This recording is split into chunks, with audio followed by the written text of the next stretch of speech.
Hello everyone, and welcome to a construction update on Midway Park, the theme park section of Midway State Park. So it's not going to be open for the 2020 season due to the COVID-19 situation. But while they were at it, they did some new things, new construction going on. So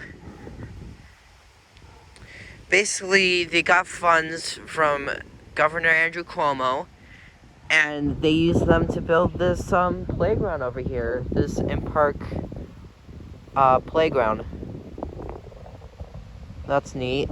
And over here by the mini cars, you could see pavement work, like right there, and some footers for a new Eli Bridge Ferris Wheel that's going to be coming.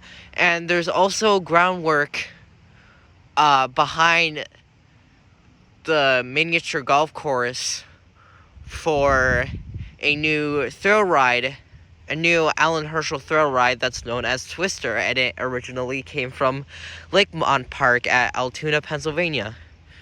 So that's going to be cool, but unfortunately they haven't received the ride structures over there yet. I think they're still back there in storage. But yeah, other than that, that's going to be it for the construction update. So thank you guys for watching, and I'll see you guys next time.